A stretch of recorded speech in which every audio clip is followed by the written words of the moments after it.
తను కూడా ఒకడా వచ్చేది అక్కడ పొగడి నడుస్తూనే ఈ కాలం ఎట్టుంది మరి అప్పటి కాలం ఎట్టుందంటే అత్తమామ వస్తుందంటే కొనుకొచ్చిన కోడలు భయపడి ఆరుగు మీద కూర్చున్న పిల్ల కిందికి దిగబడి అటువంటి కాళ్ళు మలుచుకో సింగుల దగ్గర పెట్టుకో కూతురు ఆడపిల్లలు మరి బావల రాకడ చూసుకుంటే గట్లా మెదులుకొని కూర్చున్నారు మాట్లాడినట్టుగా మనసుతో మాట్లాడినాడు సత్తులు సప్పట్లు కొట్టే చేతులు వచ్చినట్టుగా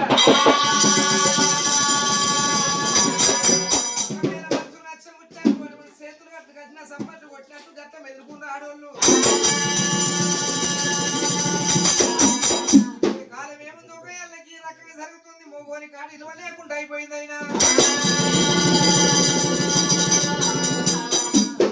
ఎంత వద్దంత లేదుగా పార్వతమ్మ లేచింది అల్లుకూలు ముగ్గులు కొట్టి పొన్నారి మేడలల్లో రథం శృంగార రథంలో కూర్చుండి కైలాసం రథం లేకుతున్నది ఆరండముల పుట్టలో పొన్నాడు ఇల్ల గమనించబట్టి గానాడు ఎల్లమ్మ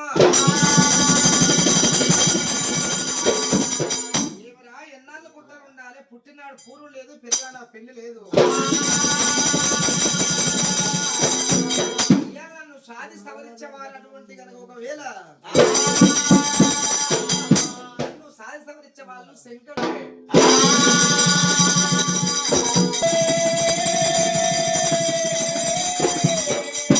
పుట్ట మీద రథం పోతుంది పుట్టలున్న ఆడివిల్ల భూలోకమాత క్యావ్ క్యావ్ అని పుట్టలు ఏడుస్తున్న భూలోకముల్లా చెప్పల రథం పోతుంది రథం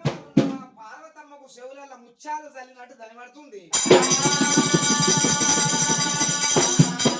నాదా శంకర రథమాపవయ్య కారణముల పిల్లను మారేసిండు లోపల పిల్లలు వారేసిండ్రు పిల్లవాడు పిల్లను వారేసిండ్రు సాధనలు ఓడి కట్టిన కాబట్టి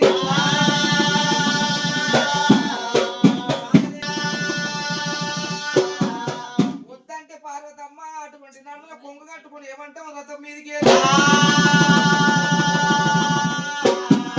మాడల పుట్టు వేసుకుంటా ఉల్లాగ చూరు పెట్టుకొని చచ్చిపోతా అట్ట సాగు రాకపోతే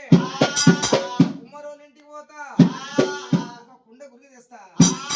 ఆ కుండ తలకాయ వల కొడతా ఆ పోకెల ముచ్చం నీళ్లు పోసుకుంటా ముక్కులు నీళ్ళు ఉంటే నేను చచ్చిపోతానయ్యా